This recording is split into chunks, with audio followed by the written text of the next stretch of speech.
Good morning everybody. In this particular video lecture we will discuss two transistor analogy, or we can say two transistor model, and then we derive the value of IA, that is anode current. Now friends, as you can see here, the principle of thyristor operation can be explained with the use of its two transistor model or two transistor analogy. Means कि अगर हम लोग जो principle of operation है thyristor का, किस principal पे thyristor मेरा वर्क करता है, उस प्रिंसिपल को अगर हम लोग को अंडरस्टैंड करना है तो उसमें जो है मेरा टू ट्रांजिस्टर जो मॉडल होता है या फिर टू ट्रांजिस्टर एनालॉजी जो होता है वो मेरा काफ़ी हेल्प करता है, और इसके थ्रू से हम लोग उस चीज़ को इजीली अंडरस्टैंड कर सकते हैं। ठीक है, देखिए इसमें क्या होता है, टू ट्रांजिस्टर एनालॉजी में क्या होता है, जैसे कि आप लोग यहाँ पे फिगर में देख सकते हैं कि ये मेरा बेसिकली क्या है, एक थायरिस्टर है। ठीक है, थायरिस्टर में एनोड टर्मिनल होता है, कैथोड टर्मिनल होता है और गेट टर्मिनल होता है। ठीक है, आईए जो है यहाँ पे मेरा एनोड करंट को शो कर रहा है, आईजी जो है मेरा यहाँ पे क्या कर रहा है, जो मेरा गेट करंट है उसको शो कर रहा है। ठीक है, देखिए जैसे कि हम लोग जानते हैं कि थायरिस्टर में जो होता है चार टर्मिनल होता है, मेरा फोर लेयर्स डिवाइस है ये। ठीक है, तो यहाँ पे फोर लेयर में क्या हो गया, PN। ठीक है, ये फोर लेयर्स हो गए। चलिए अब हम लोग यहाँ पे देखें तो यहाँ पे जो मेरा डॉटेड लाइन शो किया गया है, ठीक है, ये जो मेरा डॉटेड लाइन यहाँ पे शो किया गया है, जैसे कि आप लोग फिगर में देख सकते हैं कि जो मेरा डॉटेड लाइन यहाँ पे शो किया गया है। ठीक है, अगर इस डॉटेड लाइन के अकॉर्डिंग जो है हम लोग इस थायरिस्टर को अगर हम लोग डिवाइड करते हैं तो कुछ इस तरीके का हम लोग को फिगर ऑब्टेंड होगा। ठीक है, इस फिगर में अगर हम लोग पार्टिकुलरली बात करते हैं, ठीक है, तो देखिए अगर इस फिगर में अगर हम लोग पार्टिकुलरली बात करते हैं, ठीक है, तो देखिए यहाँ पे मेरा क्या होगा कि दो टर्मिनल में मेरा जो है दो ट्रांजिस्टर में जो मेरा थायरिस्टर है वो डिवाइड हो जाएगा। एक जो मेरा ट्रांजिस्टर हो वो क्या होगा, PNP ट्रांजिस्टर, और दूसरा मेरा क्या होगा, NPN ट्रांजिस्टर। ठीक है, दूसरा मेरा क्या हो जाएगा, NPN ट्रांजिस्टर हो जाएगा।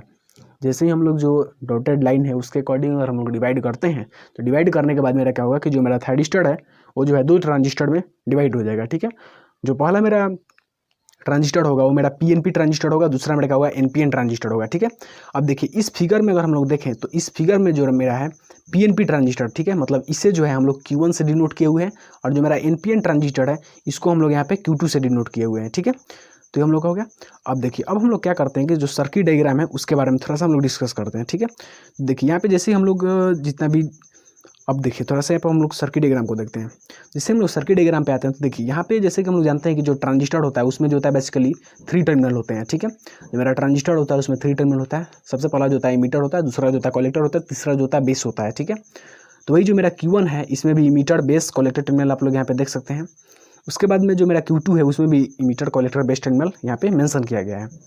देखिए अब हम लोग सबसे पहले कनेक्शन की बात करते हैं। तो देखिए जो बेस टर्मिनल है Q1 का वो जो है कलेक्टर टर्मिनल ऑफ Q2 से कनेक्टेड है। ठीक है, उसके बाद में जो कलेक्टर टर्मिनल ऑफ Q1 है वो जो है बेस टर्मिनल ऑफ Q2 से कनेक्टेड है। ठीक है, और जो इमीटर टर्मिनल है उसको हम लोग यहाँ पे क्या एनोड टर्मिनल से डिनोट किए हुए हैं। ठीक है, यहाँ पे देखिएगा तो यहाँ पर हम लोग क्या किए, एनोड टर्मिनल से डिनोट किए हुए, और जो बेसिकली यहाँ पे जो Q2 का इमीटर टर्मिनल है उसको हम लोग यहाँ पे किसी से डिनोट किए हुए हैं।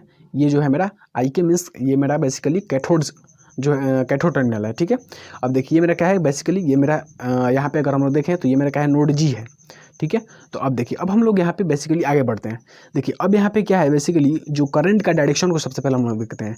तो देखिए यहाँ से जो करंट फ्लो कर रहा है PNP ट्रांजिस्टर में उसको हम लोग एनोड करंट I के नाम से दिए हैं, और इसी को हम लोग बेसिकली इमीटर करंट I और फिर एनोड करंट IA दोनों को हम लोग इक्वल बोलेंगे। ठीक है, दोनों का नाम सेम बेसिकली जो है दोनों का हम लोग इक्वल बोल सकते हैं। ठीक है, अब देखिए यहाँ पे हम लोग बेसिकली क्या है कि यहाँ पे जो बेस से जो करंट निकल रहा है, ठीक है, IB1 इसको हम लोग बोले हैं। ठीक है, यहाँ पे जो Q1 है उसके बेस से जो करंट फ्लो कर रहा है उसको IB1 बोलेंगे। ठीक है, उसके बाद में जो Q1 ट्रांजिस्टर है उसका जो कलेक्टर से करंट फ्लो करेगा उसको हम लोग यहाँ पे IC1 बोलेंगे। ठीक है, अब देखिए अब हम लोग मूव करते हैं ट्रांजिस्टर Q2 के बारे में। तो देखिए Q2 में बेसिकली क्या है कि जो इसके कलेक्टर में करंट फ्लो करेगा उसको हम लोग IC2 से डिनोट करेंगे। इसके इमीटर में जो करंट फ्लो करेगा उसको IE2 या फिर हम लोग I के बोल सकते हैं, कैथोड करंट। ठीक है, अब देखिए उसके बाद में जो इसके बेस में करंट फ्लो होगा इसको हम लोग IB2 बोलेंगे। ठीक है, मीन्स जो बेस करंट है फॉर ट्रांजिस्टर Q2। उसके बाद में हम लोग यहाँ पे देखें तो जो हम लोग यहाँ पे सबसे पहले टर्मिनल कनेक्शन के बारे में बात कर लिए। उसके बाद में हम लोग क्या बात करते हैं कि जो है किस तरीके से हम लोग जो है IA मीन्स एनोड करंट के वैल्यू को फाइंड करेंगे, फिर उसके रिगार्डिंग उससे क्या कंक्लूजन निकलता है। ठीक है, फिर उसको हम लोग डिस्कस करेंगे। तो देखिए सबसे पहले अगर हम लोग यहाँ पे बात करें तो देखिए फॉर ट्रांजिस्टर, जैसे कि हम लोग किसी भी ट्रांजिस्टर के लिए जो फार्मूला है, अगर हम लोग IC मीन्स कैथोड करंट और इमीटर जो मेरा करंट है उसके रिगार्डिंग अगर हम बात करें, उसमें अगर रिलेशन को डिराइव करना चाहें तो मेरा रिलेशन बेसिकली कुछ इस तरीके से आता है। ठीक है, IC is equal to alpha I plus I C B हो, ठीक है, जहाँ पे अल्फा मेरा क्या होता है, कॉमन बेस करंट गेन होता है, जिसका वैल्यू जो होता है आई सी बाई आई बी होता है, ठीक है। अब देखिए उसके बाद में मेरा आई सी बी ओ क्या होता है, ये बेसिकली एक लीकेज करंट होता है। जब हम लोग क्या करते हैं, इमीटर जो मेरा टर्मिनल होता है उसको हम लोग ओपन रखते हैं, तो उस केस में मेरा जो ये लीकेज करंट फ्लो करता है उसी को बेसिकली हम लोग आई सी बी ओ बोलते हैं, ठीक है।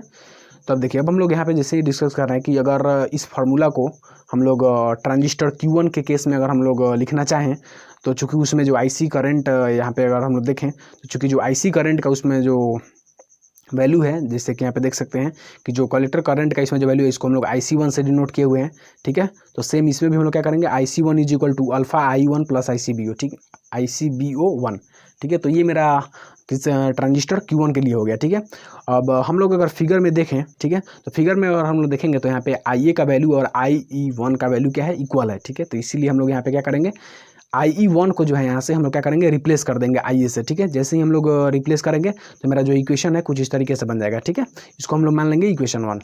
अब हम लोग मूव करते हैं ट्रांजिस्टर Q2 में।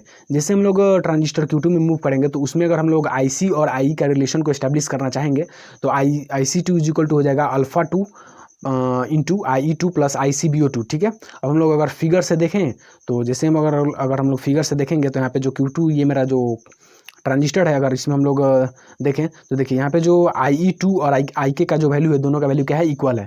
इक्वल होने के कारण हम लोग क्या करेंगे, इस इक्वेशन में हम लोग जो है IE2 को IK से रिप्लेस कर देंगे। जैसे हम लोग रिप्लेस करेंगे हम लोग को इक्वेशन नंबर 2 मिल जाएगा, ठीक है।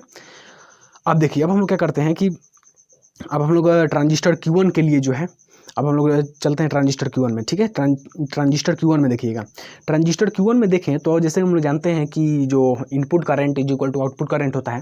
तो देखिए ट्रांजिस्टर में अगर हम लोग ट्रांजिस्टर Q1 में देखें तो IA मेरा एज अ इनपुट करंट है, ठीक है।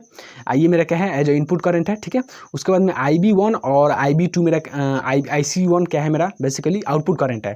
तो अगर हम लोग यहाँ पे रिलेशन लिखना चाहें तो IA इज इक्वल टू हम लोग क्या लिख सकते हैं, IA इज इक्वल टू हम लोग बेसिकली क्या लिख सकते हैं, ठीक है। तो IA इज इक्वल टू हम लोग क्या लिख सकते हैं, अगर हम लोग रिलेशन लिखना चाहें input current is equal to output current में, ठीक है, तो फॉर ट्रांजिस्टर Q1 के लिए हम लोग क्या लिख सकते हैं कि IA is equal to IB1 plus IC1 हम लोग लिख सकते हैं, ठीक है। फिर उसके बाद अगर हम लोग फिगर से देखें तो देखिए यहाँ से फिगर से अगर हम लोग देखें तो IB1 जो मेरा करंट है, ठीक है, ये मेरा जो IB1 करंट है और जो IC2 करंट है दोनों क्या है, इक्वल है, ठीक है। तो इसीलिए अब हम लोग क्या करेंगे, यहाँ पे रिप्लेस कर देंगे, ठीक है। तो IB1 को हम लोग क्या करेंगे, IB1 जो है बेसिकली IC2 के इक्वल है, ठीक है। तो IC2 के इक्वल है, हम लोग फिगर से यहाँ पे देख लिए, ठीक है, यहाँ से हम देख लिए कि IC2 के इक्वल है। तो हम लोग क्या करेंगे, यहाँ पे रिप्लेस कर देंगे। जैसे हम रिप्लेस करेंगे तो यहाँ पे ये जो मेरा है रिलेशन आ जाएगा, ठीक है। IA इज इक्वल टू क्या आएगा, IC1 प्लस IC2 आ जाएगा, ठीक है।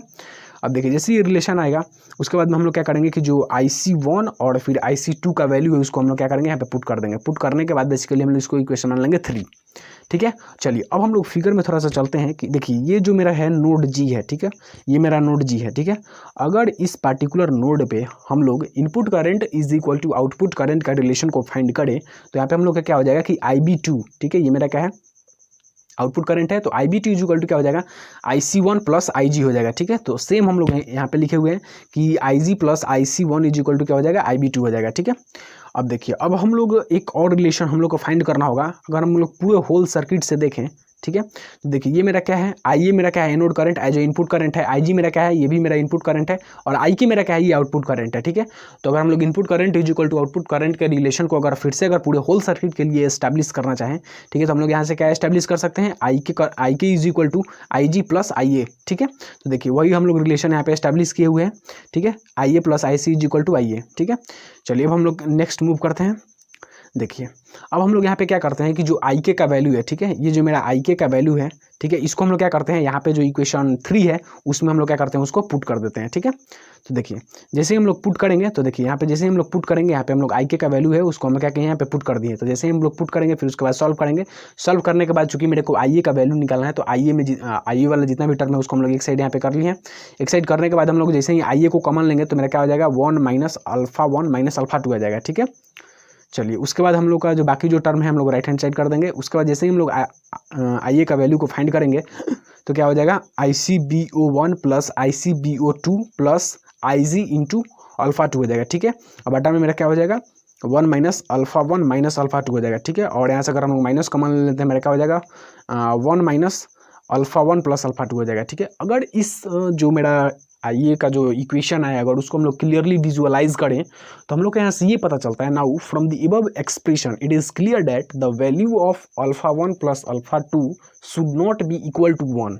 ठीक है, इसका मतलब ये हुआ कि यहाँ से अगर हम लोग क्लियरली विजुअलाइज करें तो यहाँ से हम लोग को क्लियरली ये पता चलता है कि अल्फा 1 प्लस अल्फा 2 का वैल्यू जो है उसका सम जो है, समेशन जो है 1 के इक्वल नहीं होना चाहिए। ठीक है, वो जो है 1 के इक्वल नहीं होना चाहिए। अगर 1 के इक्वल होगा तो उस केस में क्या होगा कि जो जितने भी डिनोमिनेटर वाले टर्म है जीरो हो जाएंगे। ठीक है, जैसे ही डिनोमिनेटर वाले टर्म जीरो होंगे तो फिर क्या होगा कि जो आई ए का वैल्यू होगा क्या होगा, इन्फाइनाइट हो जाएगा।